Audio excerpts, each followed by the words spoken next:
अस्सलाम वालेकुम। सॉफ्टवेयर की बाकायदा डेमो वीडियो रिकॉर्ड करने से पहले आपको बताता चलूँ। हम सॉफ्ट ये सॉफ्टवेयर का नाम है और यहाँ हमने लॉगिन किया अभी। ये सॉफ्टवेयर है। अब जैसे ये रन होगा तो यहाँ पे ये एक लॉगिन फॉर्म आ गया। इसमें आपको अपना पिन रिक्वायर्ड है। पिन आप के डिफरेंट हो सकते हैं डिफरेंट रोल्स के ऊपर। ये 3 चीज़ें हैं, बैक ऑफिस, फ्रंट ऑफिस और क्लॉक आउट। बैक ऑफिस जिसमें कि एडमिन मॉडिफिकेशन कर सकता है, फ्रंट ऑफिस जिस पे यूज़र और डिफरेंट मतलब जो रोल्स हैं आपके डिफरेंट जो आपके स्टाफ हैं वो काम कर सकते हैं। और क्लॉक आउट जब आप इसे क्लॉक आउट करेंगे तो आपकी एक लॉग्स के अंदर एक एक्टिविटी फिल हो जाएगी कि ये बंदा इतने बजे इसने सॉफ्टवेयर बंद किया है। बैक ऑफिस के ऊपर आ जाएं हम तो ये यहाँ पे डिफरेंट इसके मॉड्यूल्स हैं। ये सॉफ्टवेयर यहाँ पे रनिंग में है, चेक कर सकते हैं। तो सबसे पहले कंपनी इन्फो की बात करते हैं। यहाँ पे हम कंपनी की डिफरेंट डिटेल्स एंटर कर सकते हैं। तो इसमें आप इसका लोगो भी ऐड कर सकते हैं। तो ये सारी डिटेल्स आपने यहाँ पे according to your company fill करनी है। फिल करने के बाद यहाँ से इसे सेव कर देना है। लेकिन रुकिए, जैसे ही आपने सॉफ्टवेयर रन करना है उससे पहले आके यहाँ से ये सेटिंग में यूज़र राइट्स हैं उसे क्लिक करना है। और ये एडमिन है। अब एडमिन को इसने सारी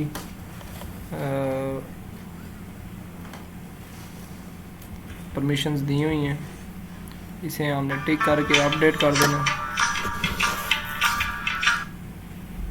ये सक्सेसफुली अपडेटेड हो गई है। इसी तरह बाकी जो हैं उनको भी हम उनके मुताबिक ज़िम्मेदारियां दे सकते हैं। यहाँ पे भी उसे सारी ज़िम्मेदारियां दी हुई हैं। और वो यूज़र टाइप इन्वेंट्री मैनेजर है या कैशियर हो सकता है या डिफरेंट रोल्स हो सकते हैं। तो ये कंपनी यूज़र राइट्स देने के बाद इधर से आपने कंपनी को ऐड करना है। सारी कंपनी की नेम्स ऐड हो जाएंगी। इन केस अगर ऐड और अभी अपडेट और डिलीट इसलिए नहीं हो रहा क्योंकि इसमें कोई रिकॉर्ड नहीं है। इन केस यहाँ पे आपका सेव वाला बटन नहीं आता तो आपने करना है कि आपने सेटिंग में जाके यूज़र राइट्स चेक करने हैं, क्या उसे अपडेट, सेव और व्यू डाटा करने की परमिशन है या नहीं। तो ये सारे आपने ऑन करने हैं, फिर इधर से सेव कर देना है। बैक आते हैं, ठीक है। बाकी सेटिंग्स को अभी हम नहीं छेड़ेंगे। कंपनी की हमने इंफॉर्मेशन सेव कर दी। उसके बाद ये डेटाबेस है। तो डेटाबेस का एक बैकअप बनाने का ऑप्शन भी यहाँ मौजूद है और रिस्टोर करने का भी।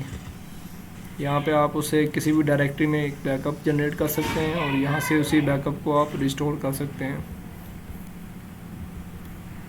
आप उसके बाद रजिस्ट्रेशन, फॉर एग्ज़ाम्पल यहाँ पे आपने एडमिन का लिखा था तो यहाँ पे आके आप उसके डिटेल्स को फिल कर सकते हैं। और एक मतलब इसमें डिफरेंट रोल्स हैं जो कि चेंजेबल हैं। आप अकॉर्डिंग टू योर सिनेरियो आप इसे बना सकते हैं। यहाँ पे मैं लिखूँगा ali@gmail.com 1 2 3 4 5 6 7 8 9। अब इसी को मैं यहाँ कॉपी करके पेस्ट करने लगा हूँ एक्टिव। और इसका मंथली बेसिस के ऊपर है। इसका जो पिन है वो एडमिन है अली और इसका पिन है 1 2 3 4। अब यहाँ पे अपडेट का ऑप्शन आ रहा है, मैंने अपडेट कर दिया है। अब वो अपडेट हो गया एडमिन। और जो इन्वेंट्री मैनेजर है उसे मैं चाह रहा हूँ अभी डिलीट कर दूँ। तो यहाँ पे ये एक एरर दे रहा है कि ये अभी डिलीट नहीं होगा क्योंकि ये पेरोल में ऑलरेडी एग्जिस्ट कर रहा है। तो ये जो डिफरेंट सिनेरियो हैं, डिफरेंट हमारे जो दूसरे मॉड्यूल्स हैं उसमें भी अगर डाटा इनपुट हो चुका है तो अभी यहाँ से डिलीट नहीं करेगा। abc@gmail.com .com और वो वाली था, और यहाँ पे भी हम राहुल कर देते हैं। ये इसे अपडेट कर दिया, अपडेटेड सक्सेसफुली। अब ये चीज़ थी, आप समझ गए हैं। इसमें आप नया यूज़र ऐड करना चाह रहे हैं, यूज़र आईडी, और यहाँ से कैशियर एक ऐड करते हैं तो उसका पिन, उसका नेम।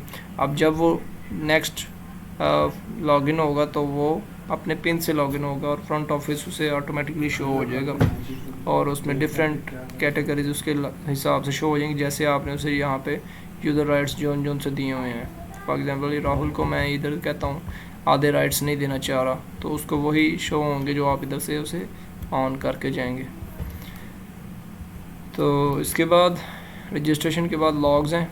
लॉग्स के अंदर हम उस पर्सन का डाटा चेक कर सकते हैं कि उसने क्या एक्टिविटी की है इस दिन में, इस डेट से लेकर इस डेट तक क्या इस सॉफ्टवेयर को यूज़ करके काम करता रहे। अब एडमिन का मैंने चेक किया है, एडमिन ने आज लॉगिन किया और ये आप चेक कर सकते हैं दोबारा लॉगिन हुआ है। 2 एक्टिविटीज़ अभी इधर से शो हो रही हैं। अब अगर मैं बात करूँ थोड़ा सा इससे पीछे ले चलते हैं 12 से, तो ये आप चेक कर सकते हैं एडमिन की सारी एक्टिविटीज़ इसे शो करा रहा है। तो ये एक लॉग लिस्ट थी। अब डिफरेंट वॉलेट्स हैं। समटाइम्स होता है कि हम किसी बंदे का एक वॉलेट बना लेते हैं, तो उसमें हम एक कैश का हिसाब रख लेते हैं कि इस बंदे का ये हमारे पास वॉलेट मौजूद है, इसमें इतनी अमाउंट हमारे पास मौजूद है, और अगर ये सेल के दौरान कोई इस कैश की ज़रूरत पड़ी तो हम इससे इस वॉलेट से यूज़ कर लेंगे। अब नेक्स्ट है लॉयल्टी कार्ड। लॉयल्टी कार्ड से मुराद ये है कि आपके जो मेंबरशिप कार्ड्स होते हैं, आपको या आपके स्टोर से या आपकी शॉप से या कुछ चीज़ें यूज़ करता है, बाई करता है, तो उसका आप एक उसे मेंबरशिप कार्ड बना के दे सकते हैं।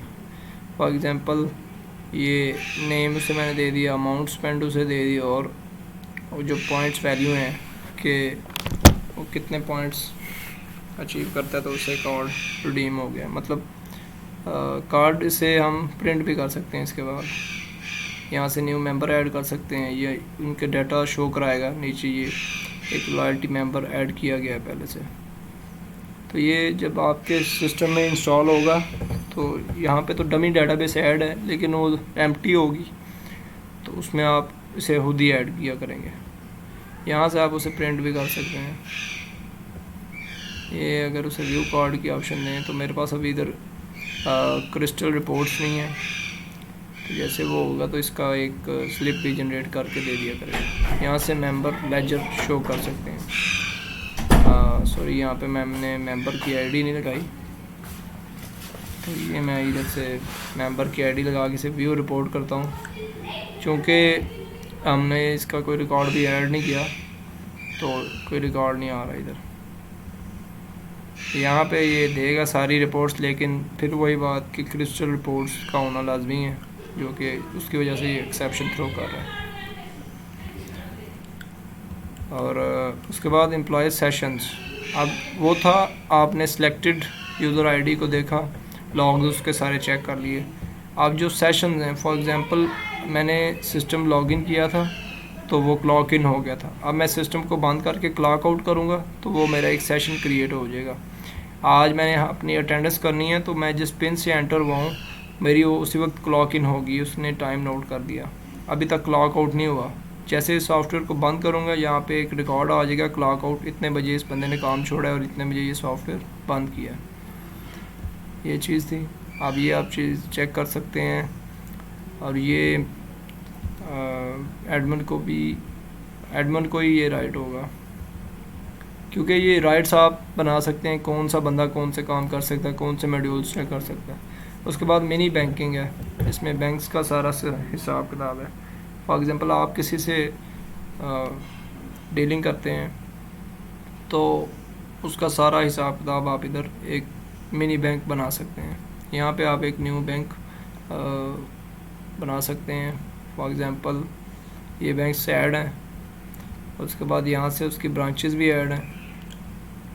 आप फॉर एग्ज़ाम्पल अकेले काम नहीं कर रहे अपने किसी भी इदारे में, तो आपने एक बैंक ऐड कर लिया, उसके साथ आप किसी दूसरे दोस्त का भी एक अकाउंट ऐड करना चाह रहे, तो उसमें आपसे ब्रांच के तौर पे सेकंड थिंग ऐड कर सकते हैं। फॉर एग्ज़ाम्पल दूसरी ब्रांच बना सकते हैं उसमें, जो कि उसका हिसाब रखेगी। फिर इसमें अकाउंट्स रजिस्ट्रेशन है, डिफरेंट अकाउंट बने हुए हैं सारे यूज़र्स के। तो ये फंड ट्रांसफ़र है, या इसमें ये डिटेल्स फिल हैं, और ये इसकी डिपॉजिटिंग स्लिप है। आप इसकी एक एक्सेल की रिपोर्ट भी बना सकते हैं, ये चेक कीजिएगा। ये सारी उसने एक्सेल की रिपोर्ट्स बना दी, और इसे आप प्रिंट भी कर सकते हैं। तो प्रिंटिंग के लिए फिर से एक्सेप्शन वही है, क्रिस्टल रिपोर्ट्स मस्ट है। अब फंड डिपॉजिट था तो फंड ट्रांसफ़र भी कर सकते हैं। ट्रांसफ़र किसको करना है, वो दूसरे, अगर उसी बैंक में है और उसी की ब्रांच में है, तो यहाँ पे वो सारे ऑप्शंस आ रहे हैं। ऑपरेटर कौन है, अमाउंट कितनी है। ये मीन्स कि आप अपने बिज़नेस में से किसी को पैसे देते हैं और आप वो उसका भी एक हिसाब किताब रखना चाहते हैं, तो यहाँ पे सारा बैंकिंग के लिए आपको फैसिलिटी दे रहे हैं। पेमेंट विड्रॉल कर रहे हैं आप, ठीक है, वो भी आप इधर यूज़ कर सकते हैं। उसको आपने मैनेज करना हो अपने हिसाब किताब को, तो वो भी आप इधर से कर सकते हैं। फिर सारे मंथ की बैंक स्टेटमेंट चेक करनी हो, मैंने क्या किसी को पैसे दिए, मैंने क्या अर्न करके डिपॉजिट किया, और मैंने क्या ट्रांसफ़र की, किस किस को किया, वो सारी रिपोर्ट्स इधर से आएंगी। सिलेक्टेड डेट्स में कोई रिपोर्ट्स नहीं है इसमें। तो एक्चुअली मैंने इस सॉफ्टवेयर में इतनी चीज़ें इंपोर्ट नहीं की अभी। उसके बाद आता है पे रोल। तो पे रोल में डिफरेंट हैं, कई लोग के आवरली बेसिस होते हैं और कई लोग मंथली बेस पे करते हैं। लाइक आवरली बेसिस में भी आप उसे ऐड करके चेक कर सकते हैं। सारी एम्प्लॉयज़ की डिटेल्स आ गई हैं, उसके नेम्स, पेमेंट की आईडी ऑटोमेटिकली जनरेटेड है, और पेमेंट का सिनेरियो भी आप देख सकते हैं। 23 से लेके 24 तक एक दिन के जितने भी मतलब वो ऑज हैं उससे वो काउंट कर रहा है। तो इसमें ये आवरली बेसिस था और ये मंथली बेसिस है। तो यहाँ से आप मंथ चूज़ कर सकते हैं, ईयर आप डिफ़ाइन कर दें। तो ये सारे डिटेल्स आप फिल करके इसमें आप एक हिसाब रख सकते हैं।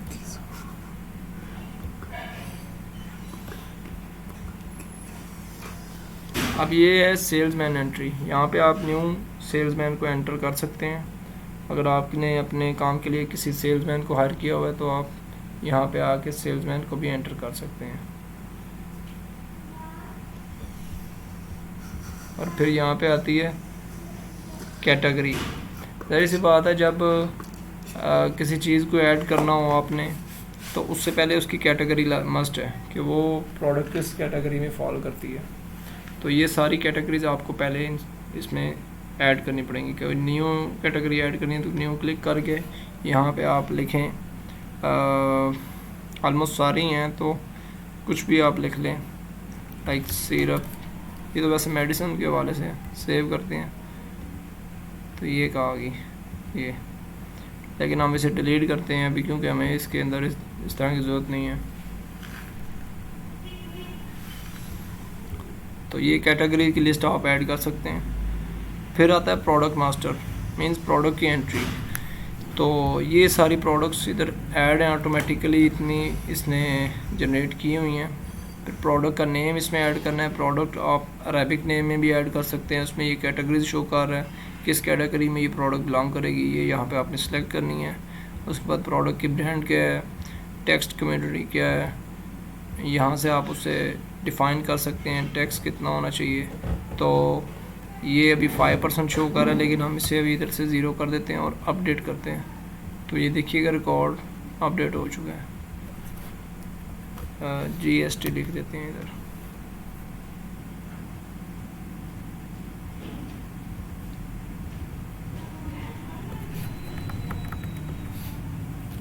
GST।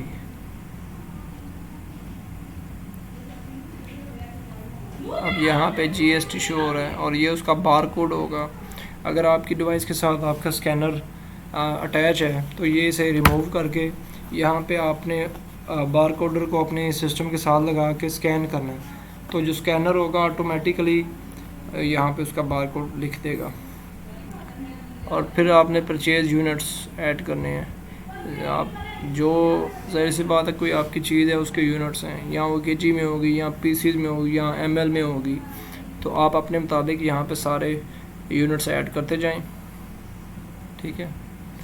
अब वो परचेजिंग कॉस्ट पूछ रहे इधर, सेल्स यूनिट पूछ रहे इधर, और फिर रिटेल प्राइस पूछ रहा है, होलसेल कॉस्ट पूछ रहा है, और री ऑर्डर पॉइंट पूछ रहा है कि अगर आपके पास स्टॉक में इतनी चीज़ें रहें जो, तो ये आपको शॉर्ट मतलब थोड़ी चीज़ें रह जाए तो आपको नोटिफिकेशन जारी कर दे कि आपका जो है स्टॉक शॉर्ट रह गया और आप इसे रीफिल कर दें। तो होलसेल प्राइस की भी इसमें मैनेजमेंट है। आपकी रिटेल बिलिंग भी सिस्टम, मतलब रिटेल के ऊपर आप कोई चीज़ दे रहे हैं तो वो भी आपका इसमें मैनेज हो रहा है। और आप उसका यहाँ से कलर भी चेक कर सकते हैं कि मतलब पॉइंट ऑफ स्क्रीन जो है ना, पॉइंट ऑफ सेल की जो स्क्रीन है उसके ऊपर बटन शो हो और उसके ऊपर इमेज भी शो हो। अब इमेज कौन सी हो वो यहाँ से आप सेलेक्ट कर सकते हैं, यहाँ से उस बटन का कलर चूज़ कर सकते हैं। ये आप डिपेंड करता है किस तरह का आप उसे रखना चाह रहे हैं। तो ये रिमूव कर सकते हैं यहाँ से। अब ये थी प्रोडक्ट इन्फॉर्मेशन। उसके बाद ये प्रोडक्ट किस जगह पे आप भेज रहे हैं। आप ज़ाहिरी तौर पे एक स्टोर के ऊपर होंगे या वेयर हाउस होगा, मतलब एक स्टोर के ऊपर आप उसे रिप्रेजेंट कर रहे हैं, यहाँ आपका गोदाम है। तो इसमें दोनों चीज़ें एक साथ मैनेज की गई हैं। अगर यहाँ से ऐड नहीं है तो आप इसे ऐड कर सकते हैं और एक वेयर हाउस की लिस्ट बना सकते हैं। और फिर यहाँ पे उसकी क्वांटिटी लिखनी है, ओपनिंग स्टॉक। फॉर एग्जांपल मैं कहता हूँ ये मेरे पास 20 पीस आए हैं। अब उसकी मैन्युफैक्चरिंग डेट क्या है और एक्सपायरी डेट क्या है। अगर ये आपसे रिलेटेड है तो आप इसे लिख लें, ऐड कर दें, और अगर नहीं है तो आप इसे एज इट इज़ छोड़ के यहाँ से प्रोडक्ट ऐड करके यहाँ से सेव कर दें। प्रोडक्ट आपकी सेव हो जाएगी और वो चली जाएगी लिस्ट ऑफ द प्रोडक्ट्स में। यहाँ से हम सारी प्रोडक्ट्स देखेंगे। ये लोड हो रही हैं प्रोडक्ट्स, ये आप चेक कीजिएगा। ये सारी की सारी इसमें जो डेमो प्रोडक्ट्स थी वो इनपुट हुई हैं। यहाँ इसमें तकरीबन 10,000 प्रोडक्ट्स ऐड हैं और ये फ्रंट ऑफिस पे जाके हम आपको दिखाते हैं। इसके बाद सप्लाइज की आप एंट्री कर सकते हैं, उनकी डिटेल्स लिख सकते हैं। और यहाँ पे क्रेडिट कस्टमर। अब समटाइम्स होता है कुछ लोग आपसे शॉपिंग करते हैं और कुछ चीज़ें लेने के बाद कुछ उनका बकाया बच जाता है, तो वो बकाया लेने की बजाय आपसे कहते हैं ये हमारा बकाया रख लो, नेक्स्ट टाइम मैं कुछ शॉप करूँगा तो मैं इसी में मैनेज कर लूँगा। तो वो क्रेडिट जो होता है कस्टमर का हमारी तरफ, हम उसे भी इसमें नोट कर सकते हैं।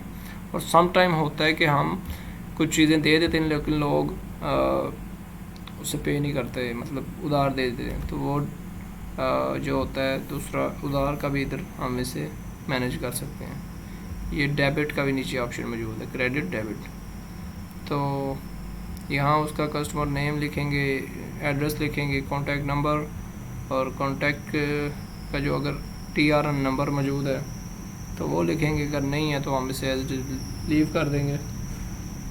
और क्रेडिट लिमिट क्या है उसकी, कितने वो ले सकता है और कितने जमा करा सकता है, वो चीज़ इसमें हम मैनेज कर देंगे। यहाँ देखें 6,000 लिमिट लगी हुई है उसकी, मीन्स उसने इसमें 6,000 की एंट्री की हुई है। अब उसे हम एक रसीद बना के दे सकते हैं और यहाँ पे उसका जब नाम लिखेंगे तो वो सारी की सारी चीज़ें मतलब शो होने लग पड़ेंगी उसकी। और उसे हम जब यहाँ से प्रिंट करेंगे तो उसके लिए एक मतलब प्रिंटेबल फॉर्म में रसीद भी मौजूद होगी हमारी कंपनी की डिटेल्स के साथ। और फिर यहाँ से कस्टमर लेजर आ जाता है कि कस्टमर ने जो क्रेडिट जमा कराया था उसकी क्या एक्टिविटीज़ रही हैं, क्या उसने लिया दिया है और उसमें क्या अभी बाकी है। तो वो सारी की सारी लेजर उसका जो है वो बन सकते हैं यहाँ से। अब सेकंड थिंग है सॉरी उसके बाद है परचेज़ ऑर्डर। आप कोई स्टॉक लेते हैं इकट्ठा, आप उसमें यहाँ से परचेज़ डाल सकते हैं। ये परचेजेज़ हैं। फॉर एग्ज़ाम्पल आपने कोई इकट्ठा माल मंगवाया, ये परचेज़ आप यहाँ से एंटर करते जाएंगे। Product name, bar code, quantity कितनी है, प्राइस पर यूनिट क्या है, अमाउंट टोटल क्या बन रही है, और quantity available in warehouse पहले कितनी है, और क्वान्टिटी अवेलेबल इन स्टोर्स क्या होगी, वो यहाँ से ऐड होती जाएगी। अब ये अगर वो पहले वाली प्रोडक्ट मौजूद है तो यहाँ से कुछ लिखेंगे तो वो ऐड होती जाएंगी, और जो जो चीज़ें आप ऐड करेंगे वो इस टेबल में शो होती जाएंगी। फिर यहाँ पे हमने सप्लायर्स की डिटेल लिखनी है, जो उसका कैश बन रहा होगा, जो उसका बैलेंस बन रहा होगा वो यहाँ पे शो होगा।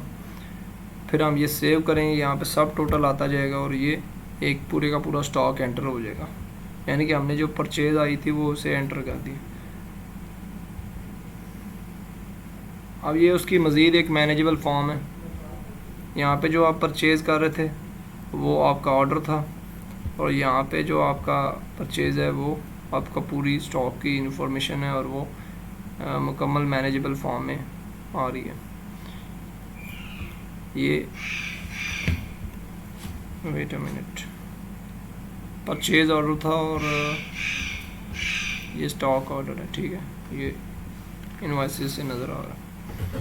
तो यहाँ पे आप रेफरेंस नंबर भी ऐड कर सकते हैं, टैक्स की जो टाइप है वो भी आप ऐड कर सकते हैं, इंक्लूसिव होगा या एक्सक्लूसिव टैक्स होगा। रिमार्क्स आप इधर लिख सकते हैं, और इधर प्रोडक्ट का code, product name, bar code, storage type, किस जगह पे आप ये सेव कर रहे हैं, वेयर हाउस। अब ये चीज़ें ऐड होंगी इसके पीछे, तो ये फर्दर आप इसमें ऐड करते हैं। क्वान्टिटी 10 है, प्राइस पर यूनिट क्या है, टोटल अमाउंट कितनी आप दे मतलब बन रही है, और सेल रेट क्या है, रैक नंबर क्या है। ये मतलब डिफरेंट सिनेरियो में भी आपको हेल्पफुल रहेगा। जैसा कि अक्सर मेडिकल्स में होता है कि आपने किस रैक के ऊपर कौन सी मेडिसिन रखनी है, तो यहाँ पर रैकिंग का सिस्टम भी मौजूद है। अब जैसे ही आप कोई प्रोडक्ट ऐड करेंगे, यहाँ पे वो सारी सारी इसकी डिटेल्स इसमें शो होती रहेंगी। ऐड करने के बाद यहाँ से आप टोटल को जब सेव करेंगे तो वो आपको एक सारे का सारा स्टॉक एंटर कर देगा। ये सब टोटल है, डिस्काउंट्स हैं, डिफरेंट चार्जेस हैं, उसके बाद राउंड ऑफ करके ग्रैंड टोटल उसने बनाया हुआ है, और ये एक स्टॉक एंट्री हो जाएगी। अब इसी तरह अगर कोई स्टॉक आपने सारे का सारा रिटर्न कर देना है तो वो यहाँ पे शो हो रहा होगा, आपने उसे उसकी रिटर्न डालनी है, तो वो आप इस जगह से कर सकते हैं स्टॉक रिटर्न की। अब कोई सिंगल सेल आ गया, वो उसकी रिटर्न है, आप सेल कर चुके हैं, लेकिन समटाइम्स होता है कि आपने कैश में मैनेज करना है, तो वो इधर से आप करके इसे रिटर्न कर सकते हैं, और जो आपकी कैश ऐड हो चुकी होगी वो उसमें से टोटल मंथ में जो आपकी मतलब सेल थी उसमें से ये माइनस हो जाएगा, सेल रिटर्न एंटर हो जाएगी। गेट डाटा करते हैं तो यहाँ पे कोई रिटर्न नहीं है अभी, इसलिए ये शो नहीं कर रहा। अब बात है स्टॉक ट्रांसफ़र की।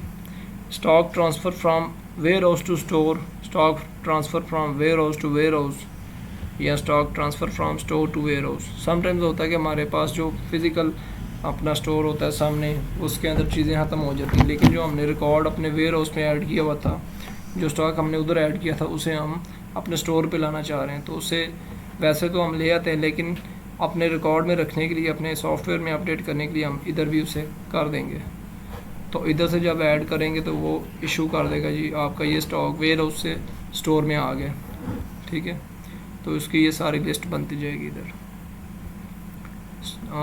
डिफरेंट वेयर हाउस होते हैं लोगों के, फॉर एग्जांपल एक से ज़्यादा है, एक बड़ा वेयर हाउस है, उससे छोटा है जिसके ऊपर मतलब दूसरी चीज़ें यूज़ हो रही हैं या स्टोर कर रहे हैं नियर उनके जो शॉप के हैं या उनके जो, तो इसके लिए भी एक मैनेज किया हुआ है। आप डिफरेंट वेयर हाउस ऐड कर सकते हैं और उसमें स्टॉक ट्रांसफ़र कर सकते हैं या इशू कर सकते हैं। स्टोर से भी आप कुछ चीज़ें अगर आपकी सेल नहीं हो रही तो आप वेयर हाउस में रख देते हैं, तो उस चीज़ के हिसाब किताब के लिए आप इधर आ सकते हैं। अब स्टॉक एडजस्टमेंट है किस चीज़ की स्टॉक की एडजस्टमेंट है, आप स्टोर की भी कर सकते हैं या उसकी ये वेयर हाउस की। तो कुछ चीज़ें होती हैं आपने फॉर एग्ज़ाम्पल स्टॉक में से जमा करनी है या माइनस करनी है। एडजस्टमेंट टाइप क्या है आपकी, प्लस या माइनस, स्टॉक में रखनी है या स्टॉक से निकाल रहे हैं हम। यहाँ पे आप उसकी रीज़न लिख सकते हैं। फॉर एग्ज़ाम्पल मैं लिखता हूँ ये 20 की मिकदार में हम इससे माइनस कर रहे हैं, रीज़न ये है कि ये एक्सपायर हो चुकी हैं।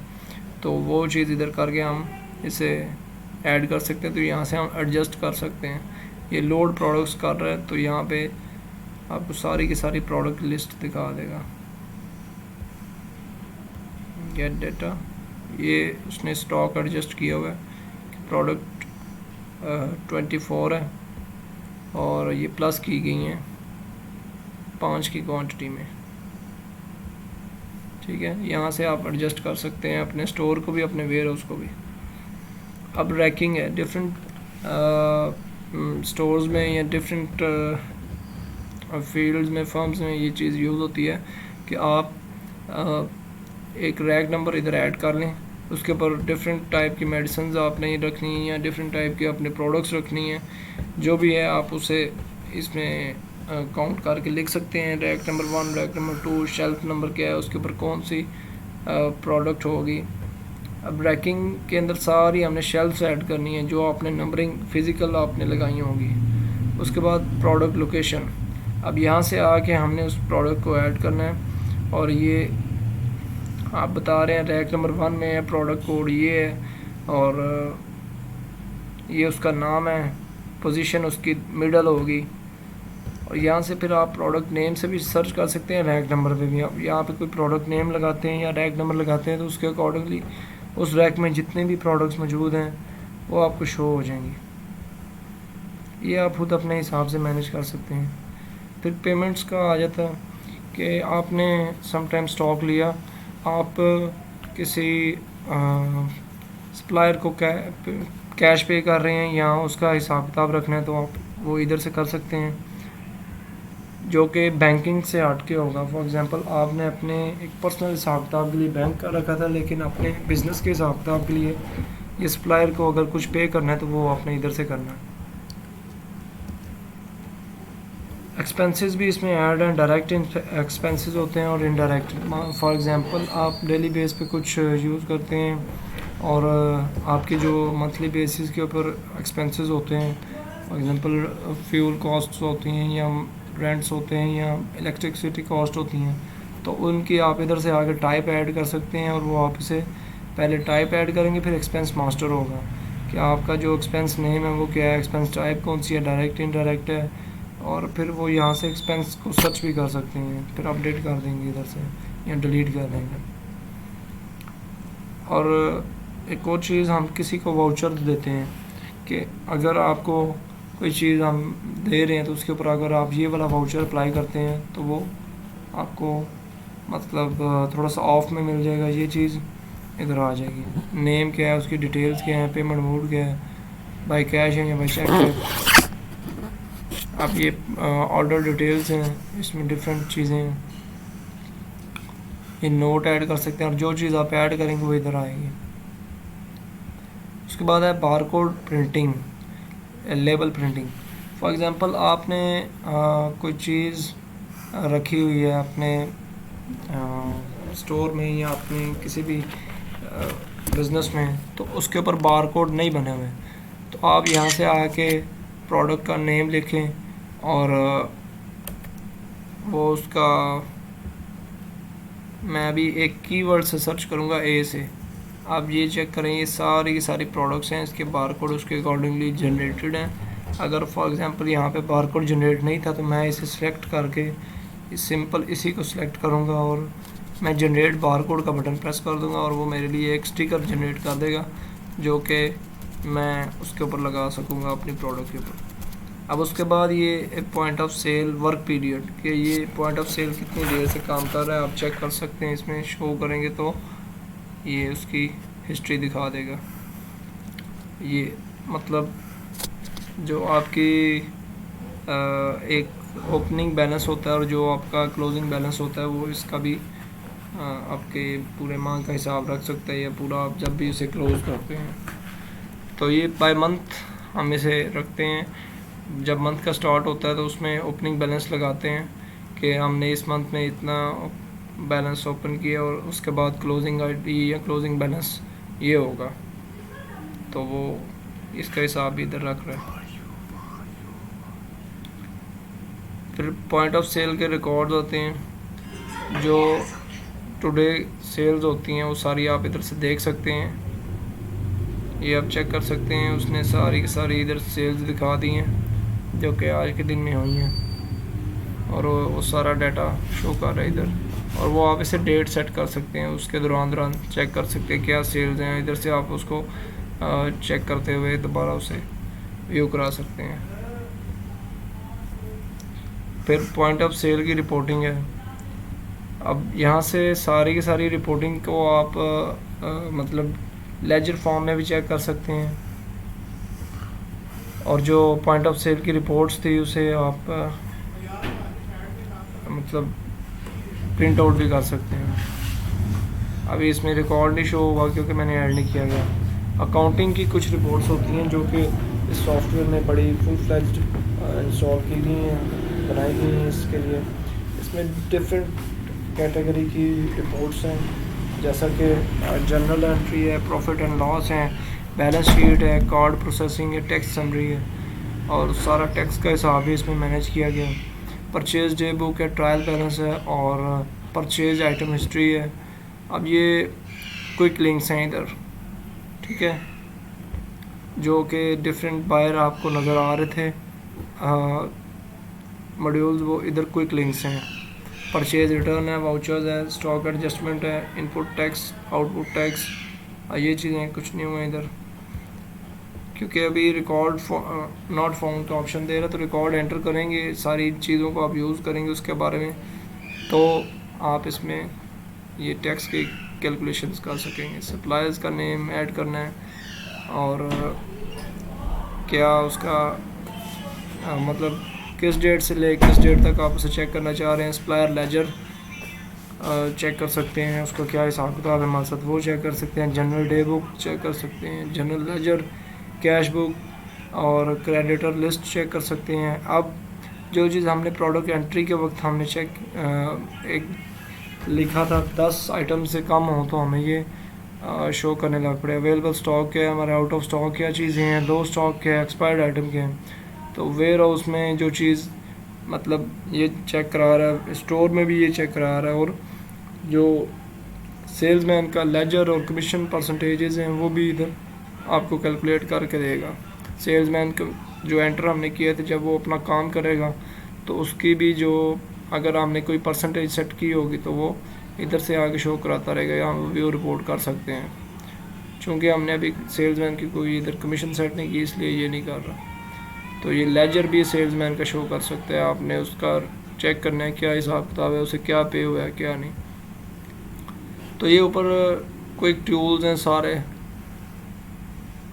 और अब हम ये बैक ऑफिस का सारा काम ख़त्म हो गया। अब जो एडमिन था उसका पासवर्ड आपको याद होगा 1234 है। तो जैसे ही 1234 करेंगे एडमिन के तौर पे हमको लॉक इन हो गए हैं। तो फ्रंट ऑफिस के ऊपर आते हैं, सारा हमने बैक ऑफिस को डिटेल से डिस्कस किया।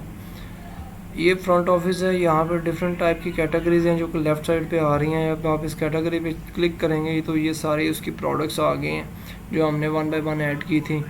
अब इस प्रोडक्ट के ऊपर हम इसे क्लिक करते हैं तो ये हमारे कार्ट में एंटर हो गई हैं। अब ये कार्ट में हम डिफरेंट प्रोडक्ट्स को ऐड कर रहे हैं, नीचे हमारा बिल बनता जा रहा है, और ये आप चेक कर सकते हैं ये सारा बिल हमने बना दिया है 15 रुपीज़ का। ठीक है, आप ऊपर से स्टार्ट करते हैं। न्यू ट्रांजैक्शन करना चाह रहे हैं तो ये सारा ऐड टू कार्ट जो किया था ये क्लियर हो जाएगा, यानी कि हमने एक न्यू ट्रांजैक्शन करनी है तो वो वेस्ट होगी। और यहाँ से स्टार्ट किया, दोबारा से कुछ ऐड कर ली।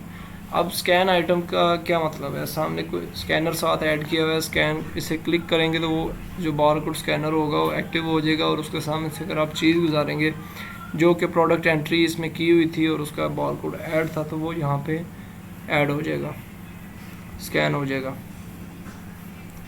और उसके बाद अगर हम कोई रो को डिलीट करना चाह रहे हैं तो वो यहाँ से डिलीट हो जाएगी। अब फॉर एग्ज़ाम्पल हमने क्वांटिटी चेंज करनी है, यहाँ से आके हम उसे F5 भी दबा सकते हैं या वैसे लेके ओके कर सकते हैं। ये 5 लिखा तो उसकी क्वांटिटी 5 होगी।